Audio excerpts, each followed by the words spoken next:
अहो माहिती नाही हे तर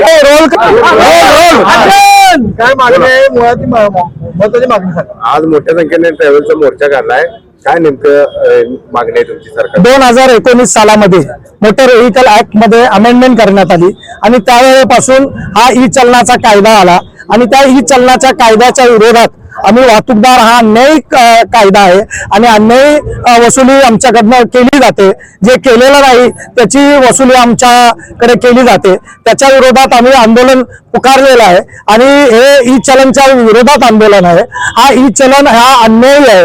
आमच्या आता कोल्हापूर शहरामध्ये जर काही उदाहरण द्यायचं झालं तर कोल्हापूर शहरामध्ये जास्तीत जास्त ई चलन करोडो रुपयाची ई चलन जे होतात ते नो पार्किंगची होतात। मुळामध्ये पार्किंग व्यवस्था या ठिकाणी दिलेली नाही। आम्ही आरटीओ ऑफिसला विचारणा केली होती आरटीआय मध्ये की वाहनतळ दिलेलं आहे का बसेसना नोटिफाईड वाहनतळ दिलेलं नसताना, पार्किंग दिलेली नसताना नो पार्किंगची दंड एवढ्या मोठ्या रकमेने घेतला जातो।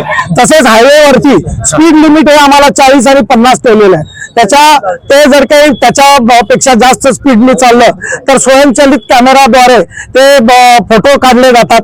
आता त्या स्वयंचलित कॅमेरांची खरं तर तपासणी करायला पाहिजे, त्याचे काढले जातात आणि एवढ्या मोठ्या पद्धतीने एवढा मोठा हा दंड आकारला जातो की आम्ही वाहतूकदार साधारणपणे बस विकताना जे राहील पैसे तर ते पैसेच नफा असं समजतो, पण आता असं होतंय। कालच आमच्या एका वाहतूकदाराने बस विकली, त्याची बस गेली 25 लाखाला आणि ई चलन होतं त्याच्यावरती 35 लाखाचं। तर त्याच्यामुळं असा हा अन्यायी ई चलनाचा कायदा जो आहे तो रद्द करा या प्रमुख मागणीसाठी परिवहन मंत्र्यांना झोपेतून जागा करण्यासाठी आम्ही या ठिकाणी आलेलो आहोत।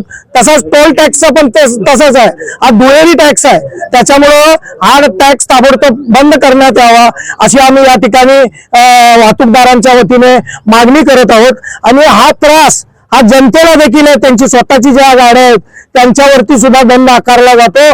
त्याच्यामुळे आम्ही या आंदोलनाला जन आंदोलन असं पुकारत आहोत। या जन आंदोलनात जास्तीत जास्त संख्येने सगळ्यांनी यावं अशी आम्ही आपल्या मार्फत आवाहन करत आहोत।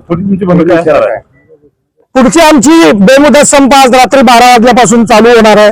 त्याच्यानंतर टप्प्याटप्प्याने जेल भरो, चक्का जाम आंदोलन, म्हणजे बेमुदत संप करूनच थांबणार नाही तर आम्ही आमची वाहनं मग रस्त्यावरती काढू आणि आहेत तिथं थांबवून ठेवू।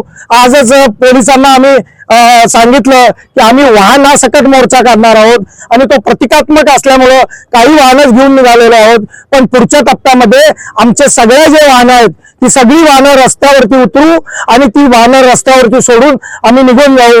अशा वेगवेगळ्या पद्धतीने आम्ही सरकारला जेरीला आणण्याचं आंदोलन या ठिकाणी पुकारलेलं आहे।